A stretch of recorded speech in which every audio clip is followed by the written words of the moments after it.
आप मुझे बताओ, जब तक माएँ नेक नहीं होंगी बच्चे कहाँ से नेक आएंगे? मैं आपसे पूछता हूँ, कोई मैं आपसे फारसी में बात नहीं कर रहा हूँ, आपसे न तो तकरीर कर रहा हूँ, सिर्फ आपसे बात करना चाहता हूँ। मुझे बताओ, मैं आपसे पूछने आया हूँ, क्या ये उम्मत बर्बादी की तरफ नहीं जा रही है? आपको लगता नहीं हम बर्बादी की तरफ जा रहे हैं? आपको लगता नहीं हम बर्बादी की पस्ती की तरफ जा रहे हैं? हमारे अखलाक बिगड़ते चले जा रहे हैं, हमारे बच्चे बिगड़ते चले जा रहे हैं। ये जो लड़के खड़े होकर पेशाब करते हैं, ये जो लड़के कानों में लीड लगा के गाने सुनते हैं, उनकी माओ से कभी पूछो। ये लड़के ये कहते हुए बड़ा मुझे अफसोस हो रहा है, मुझे बड़ी तकलीफ है, ये कहते हुए मुझे बड़ा मुझे रंज है, अलम है, मैं गम के हाल में ये बात कह रहा हूं, मेरा दिल टूटा हुआ है। फिर ये बात कह रहा हूं कि आजकल 80 से 90% नौजवानों की बिल्कुल तन्हाइयां बर्बाद हो चुकी हैं। उनके मोबाइलों ने उनके हया का गला घोट दिया, उनके पास कुछ नहीं बचा। वो छुप छुप के गंदी तस्वीरें और फिल्में देखने वाले बच्चे, मैं उनसे पूछता हूं, क्या तुम्हें लगता नहीं तुम जवानी रहोगे? क्या तुम कभी बूढ़े नहीं होगे?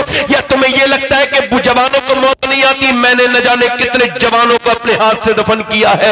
याद रखो, दुनिया में फिल्में ड्रामे देखने वालों, इनकी माओ से पूछो, ये फिल्में ड्रामे देखते हैं कि जब ये पेट में थे तो ये बताओ कि तुमने फिल्में देखी थी कि नहीं देखी थी? जब ये तुम्हारे पेट में थे तो तुमने फिल्में देखी थी कि नहीं देखी थी? मुझे बताओ।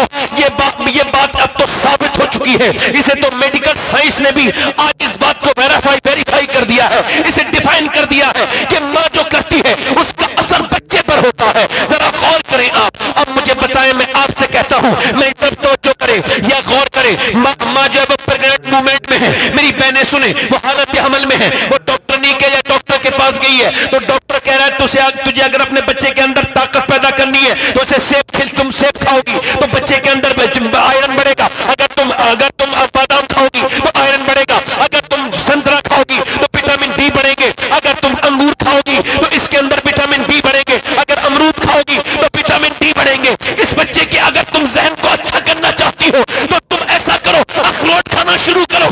पता लगा, माँ अगर अल्लाह का बनाया हुआ अखरोट और बादाम और सेब खाएगी तो उसके बच्चे पे असर हो जाएगा। तो मुझे बताओ, अगर माँ अल्लाह का कुरान को तिलावत करेगी तो क्या बच्चे के ऊपर असर नहीं होगा? वाह वाह वाह वाह वाह, सुभान अल्लाह सुभान अल्लाह सुभान अल्लाह सुभान। माँ क्या समझती है जब बच्चा पैदा हो जाएगा? नहीं, जब पेट में है तब से असर शुरू हो गया।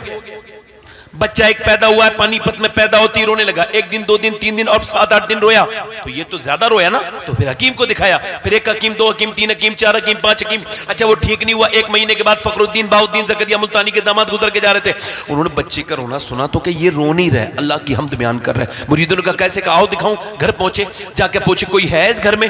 उसके वालिद निकल गया बच्चे के। कब मैं इसका वालिद हूं बच्चे का? कहिए आपका बच्चा अल्लाह का वली है। कहने लगे आपका दिमाग ठीक है, 1 महीने से सोया नहीं है, रोता है लगातार, आप वली कह रहे हैं। लाओ मेरी गोद में लाओ। गोद में दिया, इन्होंने एक कान में कुछ पढ़ दिया, दूसरे में कुछ पढ़ दिया, बच्चा हो गया खामोश। कहने लगे हुजूर ये क्या पढ़ दिया आपने इसके कान में? कहने लगे ये बताओ क्या इसकी माँ कुरान की हाफिज है? कहा तो सुनो, जब ये माँ के पेट में था ना तो उसने चलते फिरते उठते बैठते खाते पीते इतना कुरान पढ़ा उसने, तन्हाइयों में इतना कुरान पढ़ा कि बच्चे की रूह की ग़िज़ा अल्लाह का कुरान बन गया। बच्चे की रूह को कुरान सुनने की आदत पड़ गई। बच्चे की माँ के पेट में जो परवरिश हुई वो अल्लाह के कुरान की तिलावत से हुई। जब बच्चा पैदा हो गया, माँ जचकी में चली गई, माँ ने कुरान नहीं पढ़ा। बच्चे को भूख लगती थी कुरान की, आप उसे देते थे खाना, उसे देते थे दवाइयां। मैंने उसके एक कान में एक आयत पढ़ी, दूसरे में दूसरी आयत पढ़ी, बच्चा खामोश हो गया। उसी बच्चे का नाम शरफुद्दीन बू अली शाह कलंदर पानीपती रहमतुल्लाह ताला अलैह है। पता लगा अगर माँ पेट में बच्चा हो कुरान पढ़ दे तो बच्चे फिर वली पैदा होते हैं। वली नारे तकबीर, नारे रिसालत और उसे शहीदे मिल्लत औलादे गौसे आज़म, नारे रिसालत, सुभान अल्लाह सुभान अल्लाह। मेरी बहनें मेरी बेटियां क्या समझते हैं, ये मर्द क्या समझते हैं? तुम अपने घरों में गाली दोगे तुम्हारे घर में फिल्में चलेंगी।